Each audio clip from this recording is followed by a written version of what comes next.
Hi and welcome back to another Amazon selling video. My name is Nikki Kirk and I am outsourcing today doing retail arbitrage to sell on Amazon, and I'm going to TJ Maxx, and I thought I would just take you along for the sourcing trip here. I've been going to TJ Maxx, Marshalls, and Home Goods for the last couple months. It's a normal store that I hit. However, I can't tell you the last time I actually bought something because there's nothing.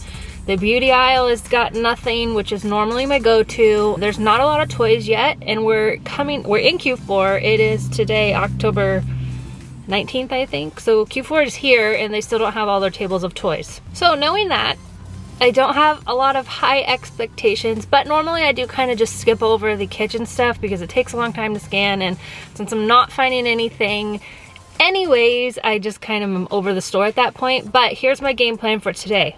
Since I'm taking you along with me, I'm gonna teach you things that I see that come up throughout the sourcing trip.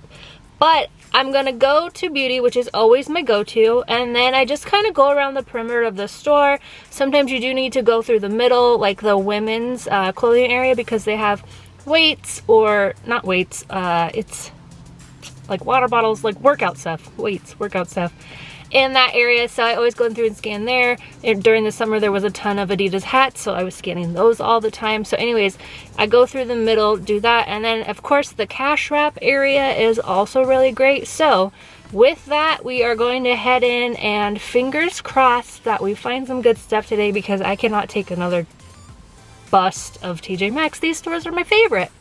So anyways, I'm gonna head in and we'll see how it goes.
Did pretty good in there. I'm impressed. I think I was like scanning a little more than I normally would. I would probably have given up a little earlier, but I wanted to make a good video for you, and it ended up paying off for me because I did find more stuff than I probably would have otherwise. So I spent about $470 in there. I used my tax exempt retail certificate, tax license, whatever you want to call it, that you get from your state, so that I didn't have to pay sales tax, which I'm sure paid off on that one. I think the sales tax here in Oklahoma is like 8% or something, so that saved me some money there. This TJ Maxx really likes to put the labels over the UPC, which is such a pain.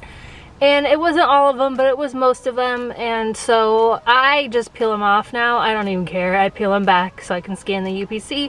I do try to scan the front first if possible before I do that, but I just don't care. So I was doing that a lot, and it was getting really annoying. I went and did the hair appliances first. Sometimes they have a lot of them, sometimes they don't. Around Christmas and holidays, they start having more of them. So I scanned quite a few of those. Like here's a Revlon example. Again, the UPC is over it, but I just scanned the front of it and it got it to come up. So I mean, overall the rank is good and the profit is okay, but Amazon is selling it, so I passed on that one because I don't sell if Amazon's selling.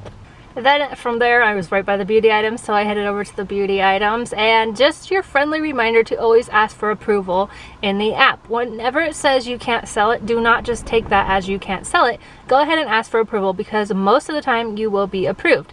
If you're not approved, you'll see a request for an invoice or a letter, and that is when you need to go get ungated. I do have ungating guides to help you if you want to get ungated.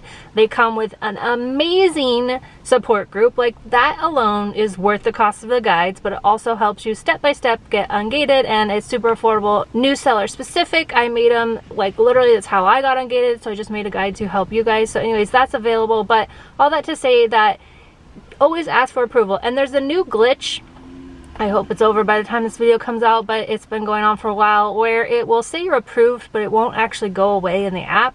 So what you do is you go over to Seller Central, copy the ASIN, just like you're on your desktop, only you're just doing it on your web browser on your phone. From inventory, add a product, copy the ASIN over, request approval, and go through, and you mostly will get approved because you already were, right? So then when you go back to the app, it will now say you are approved in the app. Super annoying, but if it says you're approved in the app, even though it has that bar, you can just, you know, do it when you get home. But anyways, just something to note. Still going on. I did find a few beauty items, stuff brands that I have been selling for years, and I just haven't seen them in months, so they were back, so they grabbed some of those. And then Amazon was on a lot of the listings, or they didn't make $5 profit, so I didn't get a ton of beauty products, but I did get some. I again got Ungated in some. I don't buy them if Amazon is selling them because I don't want to compete with Amazon. Amazon is always going to give the preference to themselves. Even if they share the buy box, it's like 10% of the time they share. You can look that up on Keepa. It's just not worth it to go against Amazon. There's so many other products out there that they are not selling, and I know if you're new, it's super frustrating because it seems like they're selling it all, or it doesn't make $5 profit, but I promise you there is stuff out there. So why I have my $5 profit rule is Amazon prices fluctuate. That is the name of the game. It's gonna happen all the time. So what it sells for right now, it might drop a penny, it might drop 50 cents, it might drop $1, it might drop $2, and that is coming a direct hit to your profit. So my $5 rule for me is because I want to have a buffer that even if the price drops, I'm still making a profit. I also have a 50% rule, but that's really when you're buying more expensive things like $15 to $20 or above cost items. I want to be making at that point $7 to $10. I don't want to spend $25 on something that is only going to make $5, if that makes sense. So that's my rules. That's what I stick to. You could do whatever you want, but that's just how I play it safe so that I don't end up losing money. And then one last thing from the beauty aisle. Anyone guess what this is? Don't sell this brand. Do not sell Lucetta. This is your daily, weekly, whatever reminder to not sell this brand. They will hit you with a counterfeit or IP complaint. I can't remember which one it is, but they will get you, and it's super annoying to get off.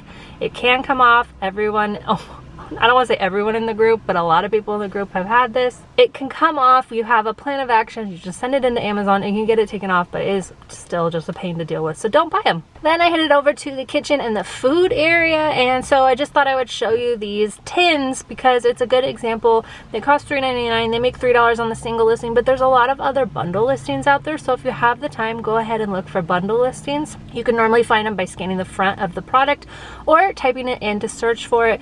When I typed in holiday tin, it didn't come up with anything, so they're not on there yet. But anyways, I also wanted to show you this just to reiterate that packaging does not matter. If it was a holiday tin and you're sending a non-holiday one, that might matter. But if the packaging changes, like I would have no problem sending a holiday tin right now on a regular tin listing because it's the holiday time and packaging changes.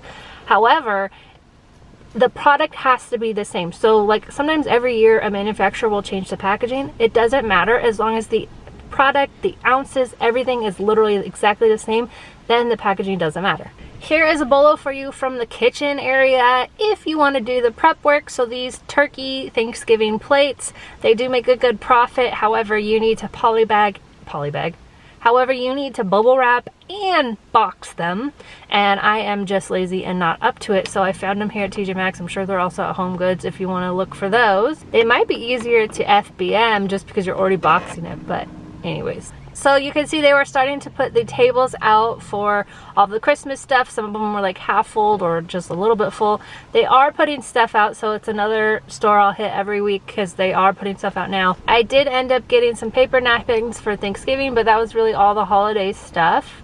If you ever see anything anywhere that says as seen on TV, you should steer clear. This is my advice to you. You do what you want to do, but they are known to issue IP complaints because they're very protective of their brand, right? They made this product and they don't want anyone to sell it or mess with it, whatever. Anyways, as seen on TV is another one to look out for IP or counterfeit complaints, so don't sell it. Here is another bolo because I'm using it to show you that the packaging must be brand new, unblemished. Would you give this to someone as a gift? Would you be embarrassed?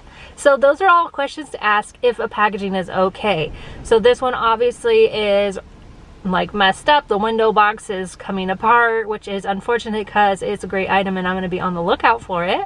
Another one that I found is some Puma slides. I found two actually. There was a lot of different colors. Amazon was on most of them, but these two black ones make a good profit. They're here at TJ Maxx. So all in all, it was pretty good. Again, if you need help on gaining in grocery, topical, OTC, toys, the premium brands like Adidas, Under Armour, Nike, Puma, I have guides that can help you out with that. If you want help with what to source in general, I have the BOLO group. So it's got over 300 leads every month. Every seller in there is sharing a different lead of what they're finding right now this month so that you can know what to look for when you're out there sourcing. It's really helpful. It's helpful for new sellers. It's helpful for me, for experienced sellers, because I found some stuff in there from the BOLO group. But yeah, so if you want to join that, that's available. As always, if you are brand new and you have not even started or you're just barely starting, I have the beginner FBA training course. You're welcome to join that if you want to. Wherever you need help with Amazon, I am there to help. Thank you guys so much for watching. Don't forget to like and subscribe, and I will see you back here for another Amazon selling video.